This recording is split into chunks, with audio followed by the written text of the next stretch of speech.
Okay.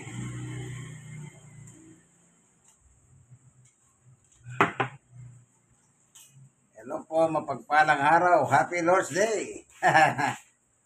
Ngayon po ay araw ng linggo, araw ng ating Panginoon.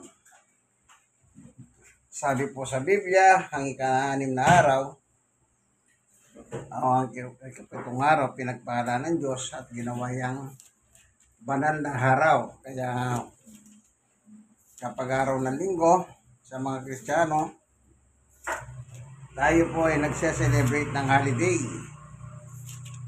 Nagse-celebrate tayo ng holiday. At the same time, Lord's Day nga po. Kaya tayo po ay mag-aaral ng mabuting balita sa Biblia. Meron tayong dala ngayon, poema ng Bible ng mga pastor. Ano po? Pero bago tayo papalaot sa pag-aaral ng mabuting balita ng Diyos, ay siyempre tayo muna ay mananalangin. Panginoon Diyos, aming Ama na makapangyarihan sa lahat, minsan ta. Samahan mo po kami ng aming pag-aaral ng mabuting balita ng iyong salita. Ikaw po magbukas ng aming mga unawa sapagkat tanging ikaw lang po ang pwede makagawa nito. Busugin mo kami ng aming pagkain pangkaluluwa sa ngalan ni Jesus. Amen. Maraming mga nangyayari sa ating panahon. Ang bansang Pilipinas po ngayon ay nasa matinding krisis. Krisis sa politika. Kasi po, para bang ang politika dito ginawa na po nilang source of income. Kapag po mayroong isang opisyal ng gobyerno na politika, hanggang doon sa mga anak niya, hanggang kahapu-apuhan, ginawa na po nilang source of income. Hindi na po serbisyo ang binibigay nila. Kunwari nagbibigay serbisyo, pero ang totoo niyan, mas malaki po ang kanilang panginabang. Kaya nangyayari po ngayon, sabi nga nila, bigyan kanila ng konting ayuda, masaya ka na. Opo, napakababaw ang kaligayahan ng Pilipino. Bigyan lang ng 1 kilong bigas, 2 sardinas. Nawawala na po kung namumusumisyon ng Pilipino, nawawala na. Naiibsan ng kasiyahan kasi may konting ayuda. Kaya ngayon, anong nangyari? Wala yung ayuda, iligpitan na ng gobyerno. Kaya, walang nararamdamang ayuda.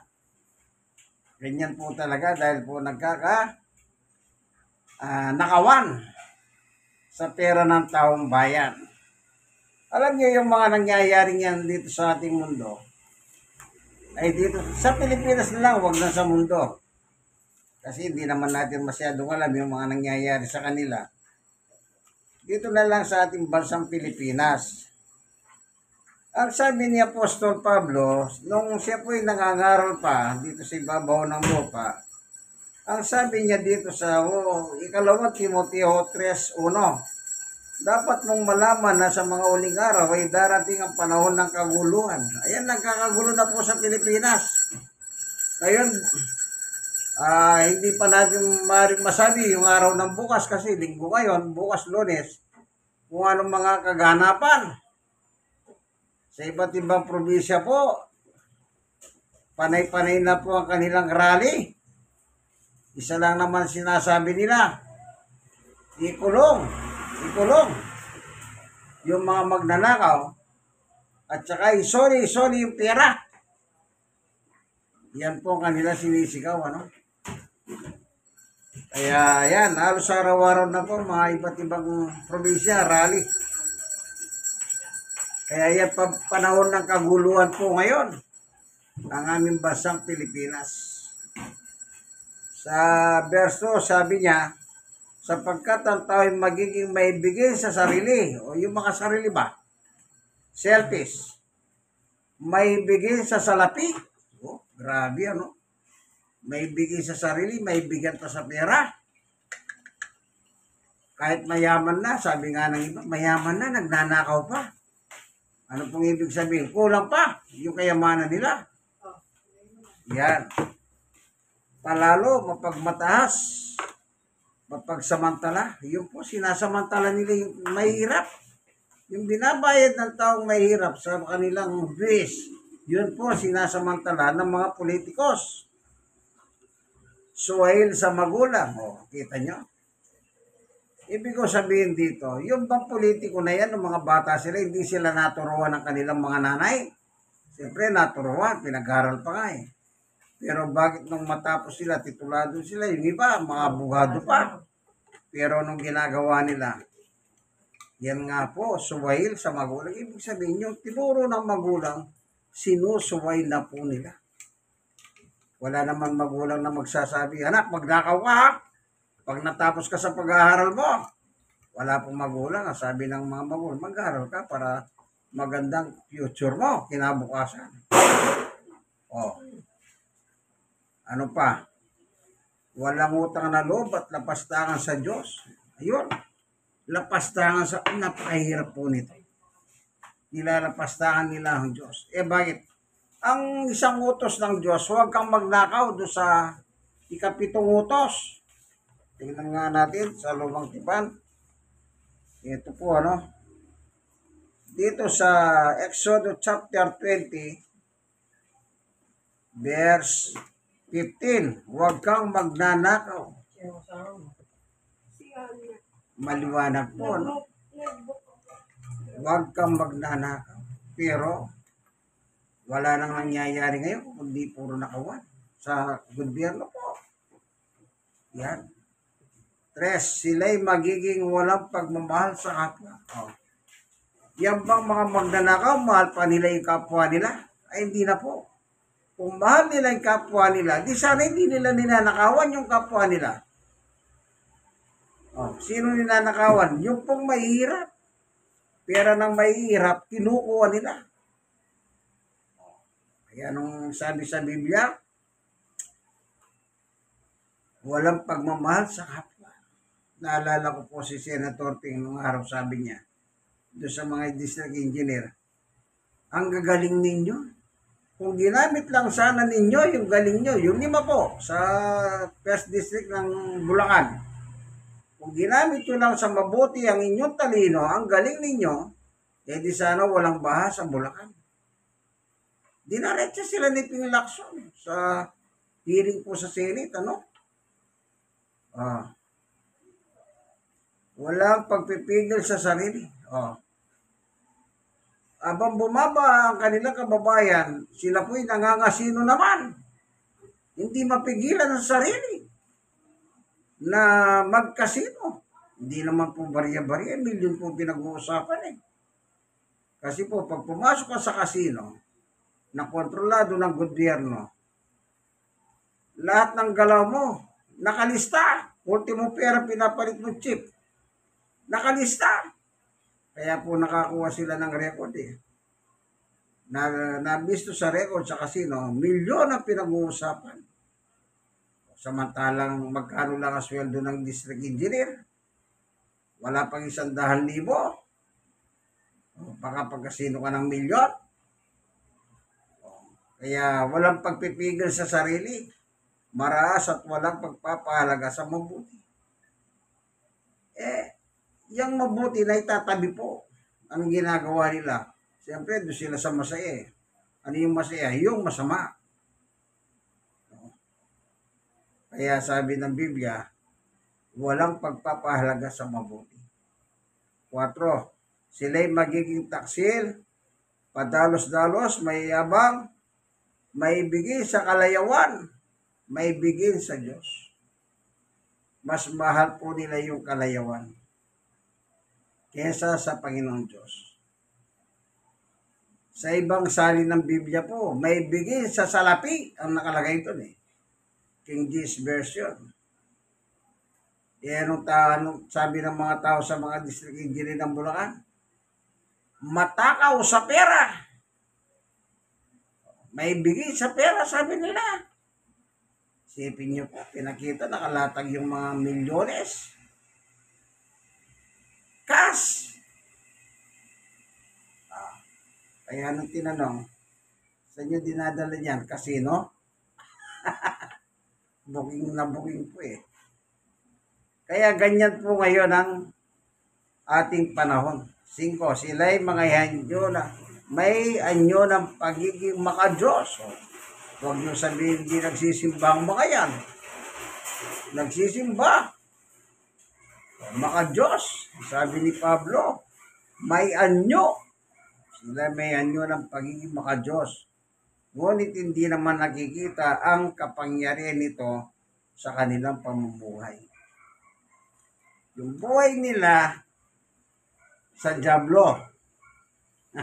Kaya hindi nakikita, sabi ni Pablo. Kung wari, simba-simba, ay makita ng tao, ay sisimba-simba yan, banal yan. Pagkatapos, malademonyo naman pala ang kanyang ugali. Hindi makita yung kapangyarihan ng Diyos. Kaya ngayon po ang Pilipinas nasa isang malaking problema. O yun, nabunging pa po yung pagkukudeta.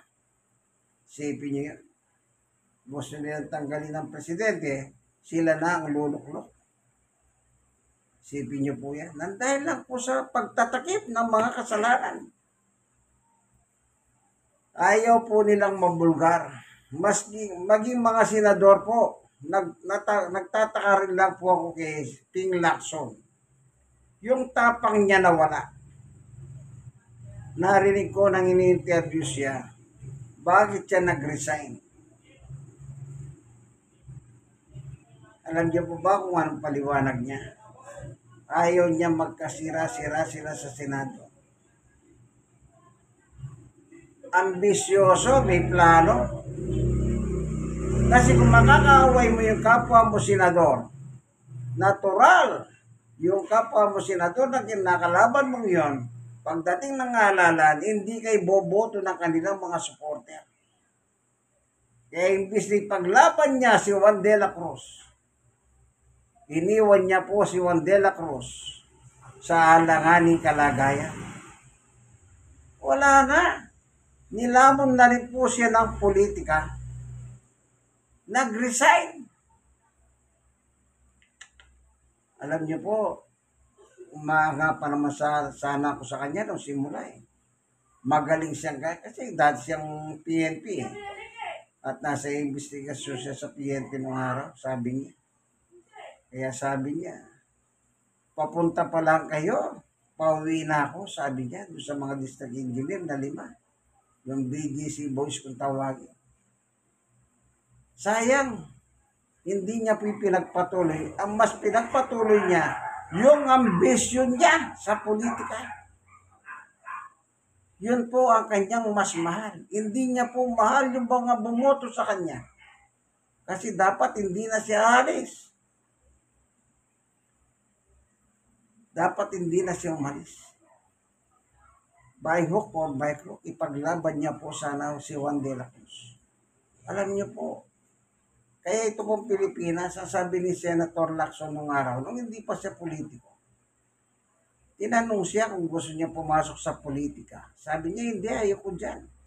Marumi ang politika, sabi niya. Narinig ko yun, napanood ko yun.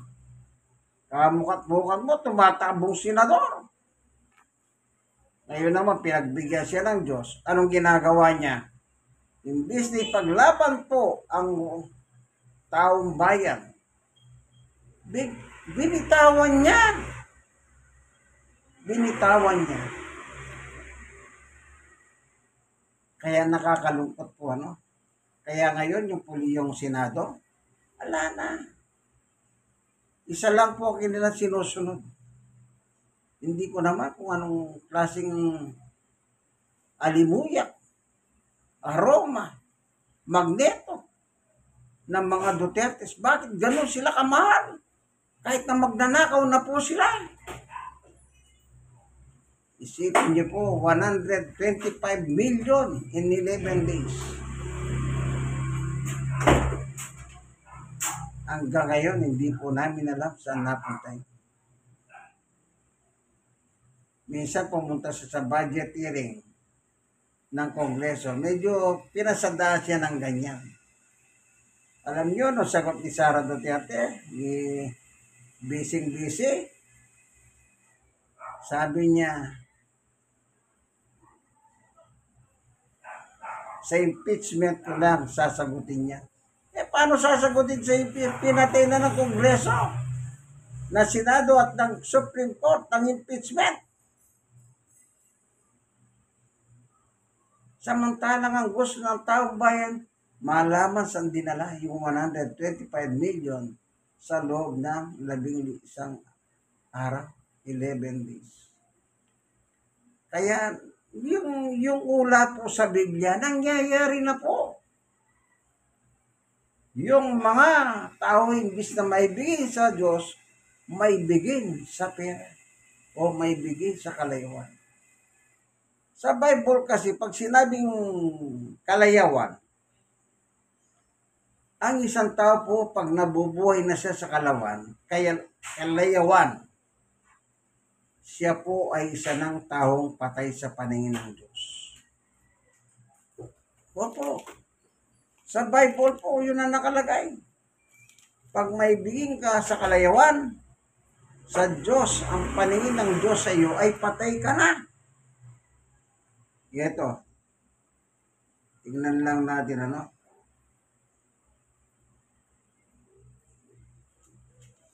Meron sinabi si Apostol Pablo ng ganyan eh. Tignan lang natin, ano? Dito sa 1 Timoteo 5:6. Samantala, ang byudang mahilig sa kalayawan ay may tuturong ng patay, bagamat siya'y buhay. Pag mahilig ka sa kalayawan, ang sabi ni Pablo, ginawang halimbawa yung byuda, patay ka na sa Diyos, pero buhay ka. Ano yan? Spiritually dead. Iwalay ka na sa Diyos. Kaya yung mga nangyayari sa politikang yan, kahit nakikita po ninyo silang nagsisimba, ang totoo niyan, malayo na po sila sa Diyos. Yan ang nakalagay sa Biblia. Pinagsasamantalahan po nila yung gobyerno. Pinagkakaisaan nila yung gobyerno. Pinagkakaisahan. Kaya walang magawa ang gobyerno. Bakit po? Kasi po pag presidente ka, impeachable ka. Pwede ka nilang tanggalin. Tingnan nyo po ang kapangyarihan ng Senado at Kongreso. Kaya pag hindi binigay ng presidente ang hilig nila sa kalayawan, bukas makalawa, magugulat ang presidente, ini-impeach na po sila.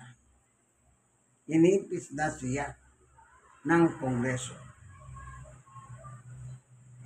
Kaya ginagawa ng presidente, todo pasasa. Yan ang nangyari po kay dating Pangulong Duterte. Nakaw dito, nakaw doon. Alam na naman niya na ninanakaw ang pera sa public force. Pero walang isa man pinakulong. Yan, napapanood sa TV yan. Na sinasabi niya mismo, maraming kurap sa DPWH pero walang nakulong kahit na isa. Ngayon, iniimbestigan yung bata niya, si Villar, ng ICI. Nagwawala. Alam niyo po ba sinong nagbulgar niyan? Si Mon Tulfo. Yung matandang Tulfo. Tulfo Brothers. Yung kuya nila. Simon Tulfo. Anong sabi niya? Nabasa ko eh. Nagwawala si Villar. Yung secretary ni Digong sa public works nang inimbestiga siya ng ICI. Yung ICI po yun, tinayo po ni Bongbong mag-imbestiga sa katarantaduhan ng Department of Public Works and Highway. Nagwawala po siya. Kaya alam niyo po, yan na. ganyan po ang nangyayari. Yung mula dito sa Biblia, kasi sabi ni Pablo napakaliwanag, sa huling araw, magiging ganito ang mga tao. Nasa huling araw na po tayo